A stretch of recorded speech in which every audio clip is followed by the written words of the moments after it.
Has been defined as belief without reason. In your experience of visiting the churches, did you find this definition to be fair? Faith is belief without reason. I didn't get a chance to talk to a lot of the people at the churches I went to, so I don't know if it's fair for me to answer that question. But I think if I had a chance to talk to them, every time I have gotten a chance to talk to them, they all had reasons for believing what they believe. It's not like they were just fed this as a child and they just accepted it, though I'm sure a few had.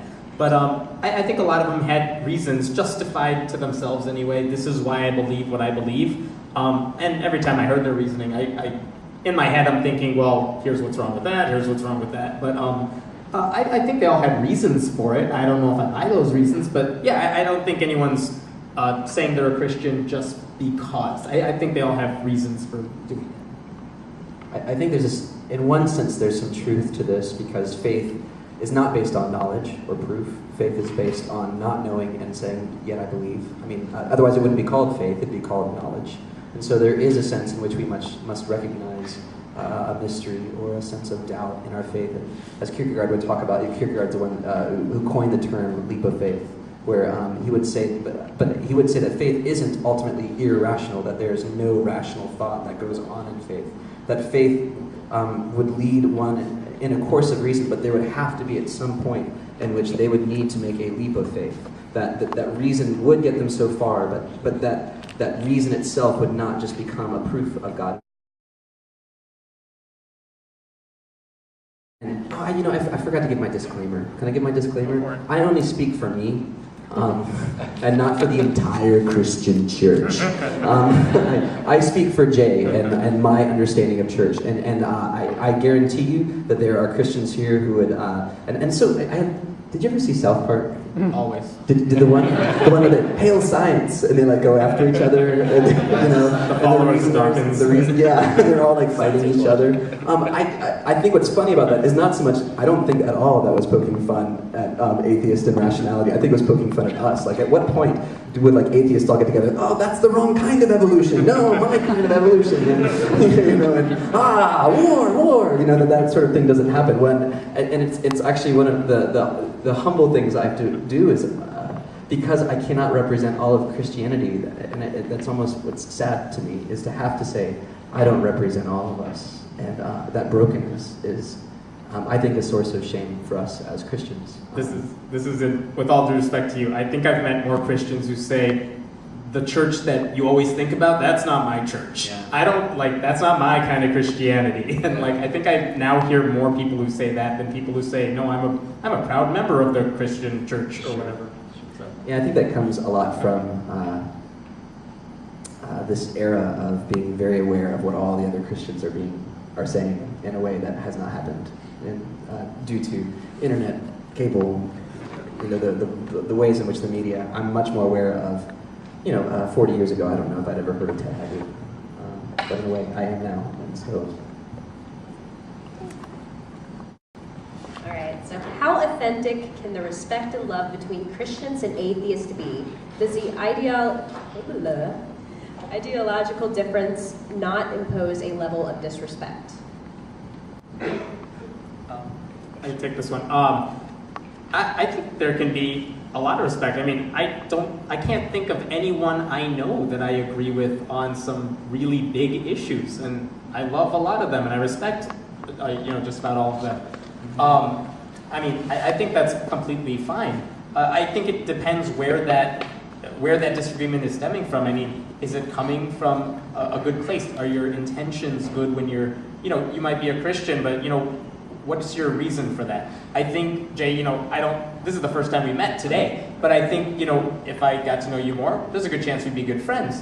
And I think that goes for a lot of people I know. We could disagree on some really big things, but if I know kind of where that's coming from and I know what's in your heart, I think you could get by. I mean, I'm friends with Republicans.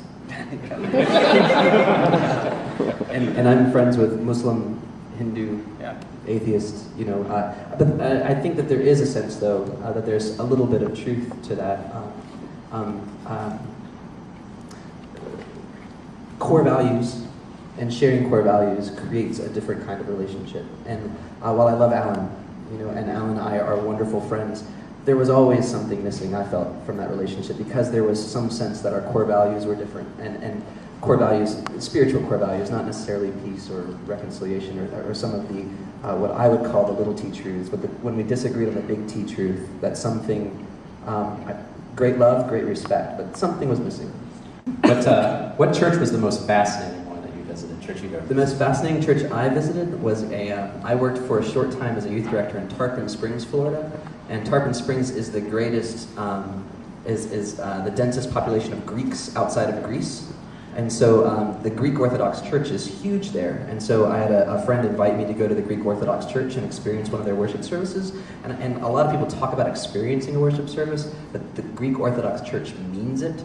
That there's something that you experience when you're there. 3 hours standing up, half of it in Greek, half of it in English.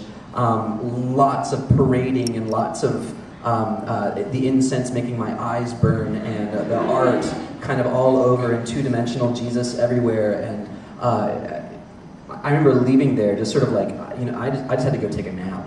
I was so worn out by the end of that service. I was just like, I want to go back to my dull, dusty, old Lutheran church. Just not have to think so hard about faith for a little bit. All the churches I visited, there's probably 20 or 25 different ones I visited over the course of doing the book and going to the eBay ones. Almost all of them were fascinating because, one, I hadn't experienced it, but I think the ones that stood out from anything I thought I would see were just unbelievable. I didn't know the rich mega churches had as much as they did, and also the sermons were a lot better than I thought they would be. Like, they connected with me, even though I didn't believe a lot of what they were saying. I think going to a church that was almost all African American, like, you haven't experienced anything until you've seen that. Just a whole different experience. I think the one I kind of enjoyed the most, and I think I would want to go back to, I really liked this guy whose church, he had been kicked out of his church because they didn't like his beliefs. They thought he was too liberal for them, and I think he's too conservative for me. But he started a church himself. That's probably a good place to be. Probably. He started a church, and because they didn't have enough people or enough money to have their own building, it just was in his living room. And it was maybe 15 people from the old church that liked his beliefs and liked his way of doing things a lot more. They kind of followed him. But when I visited that guy's living room, they were just so experimental with stuff. Let's talk about this.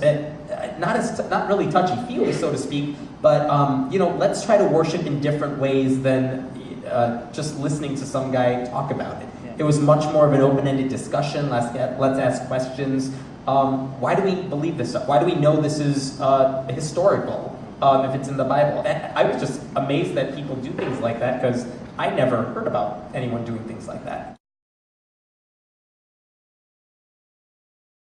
I have a question for you. I mean, I'm curious, since you saw all the churches and of course then a variety of not only style, but also theology, and of course you're very aware of the fractions of the church among denominational lines. I'm just curious how an atheist perceives all that fraction. I understand why all of it's there. I think I hear from more people, like I said, who also don't really see the need for all that fractioning, but you're arguing over the same thing. Like, I don't know, to me, all churches pretty much believe the same thing. There's just different subcategories of beliefs that they differ in. And I don't agree with the whole thing, So it's like, I don't know what you're fighting over, because it's not like your church is going to be any different than that church, even though you worship in different ways or different styles. So you're not addressing my issue here at all. So